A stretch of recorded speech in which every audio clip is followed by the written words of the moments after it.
하나님의 말씀은 요한계시록 9장 1절에서 11절 말씀까지입니다. 제가 1절에서 4절까지만 읽겠습니다. 다섯째 천사가 나팔을 불매 내가 보니 하늘에서 땅에 떨어진 별 하나가 있는데 그가 무저갱 열쇠를 받았더라.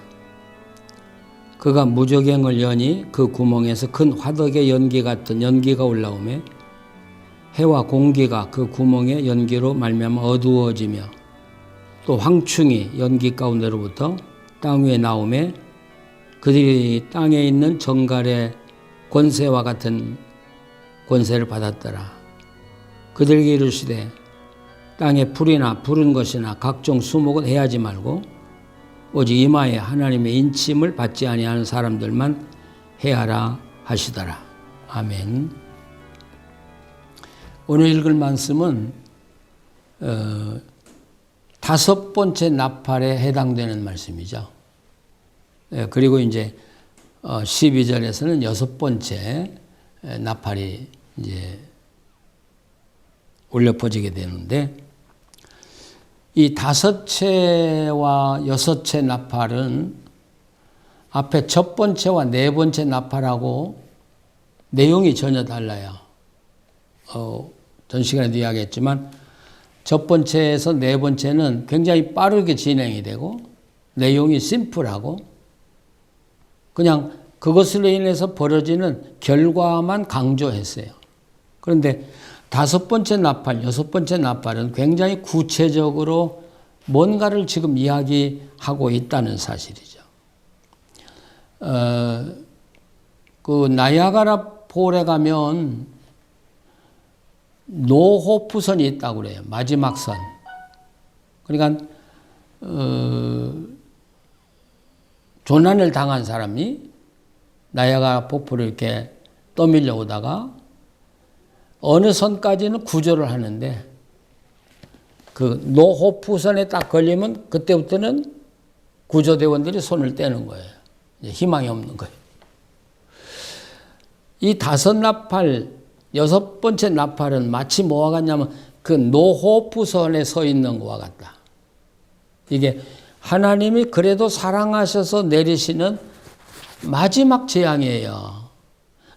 이 과정만 딱 지나면 그때부터는 하나님도 이제는 땅에 속한 사람들에게 희망을 두지 않아요. 이제 진멸할 수밖에 없는 거예요. 자, 그 과정을 우리가 보고 있는 거죠. 그래서 우리가 13절에 화가 있다 하는 그 화를 우리가 보게 되죠. 하늘에서 땅에 떨어진 별 하나가 있다.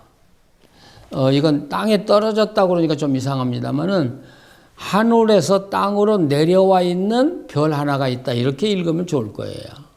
근데 별은 요한계시록에서는 그 교회의 목사잖아요. 하나님이 사용하는 종이잖아요. 그러니까 이 별 하나, 하늘에서 내려온 별은 하나님의 심부름꾼이지 악한 별은 아닐 거라는 것이죠. 물론 이 별 하나가 지옥문을 여는 거죠. 그러니까 지옥을 다스리는 천사이기 때문에 악한 악마는 아니다고 우리가 생각할 수 있겠죠. 자, 열쇠를 가졌는데 이게 무저갱의 열쇠를 가지고 있는 것이죠.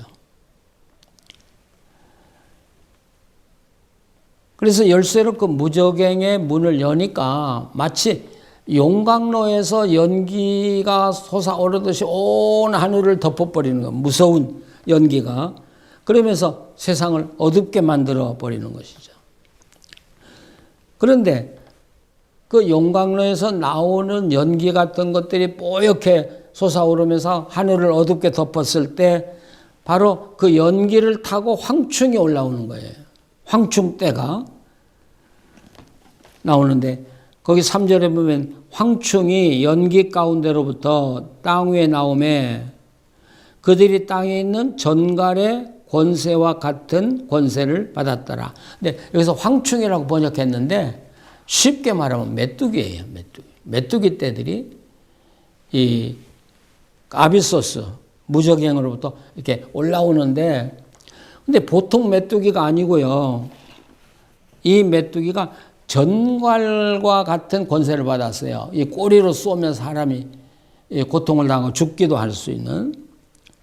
근데 하나님이 말씀하시기를 땅의 풀이나 푸른 것이나 각종 수목은 해하지 말고 오직 이마에 하나님의 인침을 받지 아니한 사람들만 해하라, 이렇게 돼 있어요. 우리가 지금 요한계시록 보고 있어요. 계속 뭐예요? 하나님의 인침을 받은 14만 4천. 그들을 하늘에 속한 자라고 그러고요. 하나님의 인침을 받지 못한 사람은 땅에 속한 사람이라고 하는 것이죠. 그래서 여기 분명히 이야기해요. 하나님의 인침을 받지 아니한 사람들만 해하는 거예요. 이 메뚜기가 전갈과 같은 세력을 가지고 지금 사람을 해하고 사람을 죽게 만드는 거죠. 근데 그때 얼마나 괴로운지, 사람들이 죽기를 구하여도 죽지 못하고 죽고 싶으나 죽음이 그들을 피한다. 자, 이 황충, 메뚜기. 그 무슨 메뚜기 떼들이 나타나가지고 사람들을 죽이고 해야 하는 것인가? 마치 우리가 그 출애굽기에 메뚜기 재앙하고 비슷하죠. 그러면 장차 메뚜기라는 곤충이, 무서운 곤충이 나타나 사람을 해야 할 것이다. 우리가 그렇게 생각합니다마는, 그런데 여기 10절, 11절을 우리가 읽어보시면, 우리가 9장 10절을 읽으면 또 전갈과 같은 꼬리와 쏘는 살이 있어 그 꼬리에는 5달 동안 사람들을 해야 하는 권세가 있더라. 그들에게는 왕이 있으니 무적행의 사자라. 히브리어로는 그 이름이 아바돈이요 헬라어로는 그 이름이 아불론이라. 지금 메뚜기 떼가 사람을 쏘는데 5달 동안만 해야라, 이렇게 돼 있어요. 근데 메뚜기가 5달 산대요. 그러니까 여기 5달이라는 표현을 썼는데, 근데 이 이름을 아바돈 또는 아불론, 이건 멸망시키는 자라는 뜻이죠. 근데 어떤 사람들은, 어떤 학자들은 이런 이야기를 해요. 지옥에서 연기와 함께 이 황충, 메뚜기 떼가 이렇게 올라왔는데, 그것을 마치 악마들의 군대다, 이렇게 이야기해요. 그렇게 말하는 학자들이 많은데, 신비스럽기는 하지만, 그렇게 해석하면 오늘 우리하고는 아무 관계가 없는 성경이 돼버리거든요. 악마들의 군대가 아니라 땅에 속한 자들을 징벌하기 위해서 온 하나님의 군대거든요. 근데 꼭 선하다고 해서 하나님의 군대만 되는 건 아니죠. 악한 자들도 하나님이 사용하시거든요. 그러니까 그 메뚜기 떼가 선하다는 말은 아니에요. 그러나 하나님이 사용하셔서 그 땅을 징벌하시기 때문에 하나님의 손에 붙들린 그런 군대다, 이렇게 표현할 수가 있겠죠. 근데 재미있는 것은 거기 11절이에요. 그들에게 왕이 있으니 무적행의 사자라. 근데 여기서 재미있는 건요, 메뚜기 떼는 왕이 없대요. 근데 여기 이 메뚜기 떼에는 왕이 있다, 이렇게 표현을 해요. 왜 그랬을까? 이 말은 메뚜기 떼와 같은데 이게 메뚜기는 아니다, 그런 뜻이거든요. 예, 임금이 있으니까 메뚜기는 아니다. 그렇다면 이 메뚜기 재앙은 도대체 뭘 이야기하는 거냐? 메뚜기로 형상화한 어떤 사람들의 군대를 이야기한다고 이렇게 보고 싶어요. 이제 하나님이 마지막 이 로마 제국을 멸망시키기 위해서 한 민족을 일으켜요. 그리고 그 민족이 메뚜기 떼처럼 로마 제국을 휩쓸고 지나가게 될 것인데, 이게 바로 6번째 나팔 재앙에 나타나는 모습이에요. 그 말씀을 해석하면 이 메뚜기가 누군가가 이제 밝혀지게 되겠죠. 자, 우리가 계속 이야기합니다마는 땅에 속한 자들에게 내리는 징벌 5번째 나팔이에요. 메뚜기 재앙이에요. 근데 사실은 메뚜기와 같은데 메뚜기는 아니고 사람들의 군대가 휩쓸면서 땅에 속한 자들을 징벌하게. 너무 고통이 심하니까 죽기를 바라지만 죽을 수가 없는 그런 고통도 당하고 또 많은 사람이 죽기도 하고요. 우리가 꼭 알아야 될 것은 요한계시록 7교회 이야기했었죠. 7교회 속에 하나님이 그 싫어하는 무리들, 하나님이 징벌을 내려야 할 사람들의 모습이 그 교회 안에 다 나타나 있었어요. 첫 번째로는 이 세속의 물결에 휩쓸려 살아가는 니골라당 같은 사람. 그러니까 하나님을 섬기다가 세상도 섬기고 왔다 갔다 하는 거예요. 세상과 하나님을 왔다 갔다 하면서, 그러니까 결국 사랑에는 50% 사랑이 없잖아요. 부부가 살면서 50% 사랑해가지고 살 수 있어요? 사랑은 100%듯이 신앙도 하나님을 내가 100% 온전히 믿든지 신뢰하든지 아니면 안 믿든지 하는 거죠.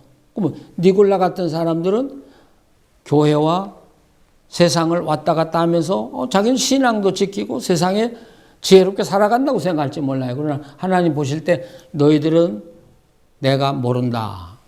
바로 이게 니골라당이죠. 오늘날도 교회 안에 이런 니골라당이 참 많으리라고 생각이 돼요. 또 발람의 꾀를 쫓는다는 이야기 있죠. 발람의 꾀. 이 발람은 이스라엘에 올무를 와가지고 모압의 여자들이 향연을 베풀고 이스라엘 남자들을 초대해서 그 음식을 먹고 술을 마시고 음란한 짓을 하게 하므로 하나님이 분노하셔서 자기 백성을 징벌하는, 바로 이게 발람의 꾀거든요. 오늘도 이런 발람의 유혹에 넘어가는 사람들 너무 많아요. 사업을 해야 되니까 그렇게 할 수밖에 없고, 인간관계를 하려니까 그럴 수밖에 없고, 또 세상에 적응하려니까 그렇게 살 수밖에 없는, 이거 발람의 꾀고요. 그 다음에 그 7교회에 나타난 이세벨 같은 사람은 아예 드러내놓고 음란한 삶을 자기만 할 뿐 아니라 모든 사람을 음란한 생활을 하도록 이끌어내는 여자거든요. 바로 하나님의 징벌은 그런 사람들에게 내리는 재앙이에요. 그래서 오늘 우리가 나팔 재앙을 지금 보고 있으면 다음 주일에 그러면 이 나팔 재앙에서 나타난 이 메뚜기가 과연 누구냐, 어떤 존재냐를 우리가 살펴보겠습니다. 우리가 이 재앙을 지금 이제 마지막 재앙을 보고 있어요. 하나님이 회개하도록, 그래도 재앙을 내리긴 하지만 사랑을 가지고 회개하기를 바라는 재앙이 지금 마지막 절정으로 가고 있습니다. 우리가 이 땅에 살면서 정말 지혜로워야 될 것 같아요. 어느 때보다도 우리 하나님의 사람들이 지혜로워야 될 것 같아요. 그래서 이 시대가 어떻게 흘러가는지를 잘 보시고요. 그리고 기도하면서 내가 버려야 할 걸 버리고요. 따르지 말아야 될 건 따르지 말고요. 그리고 오직 십자가만 붙들고 예수님의 길을 따라가는 그런 삶을 살아가는 성도들이 되시기를 간절히 바랍니다. 기도하시겠습니다. 하나님,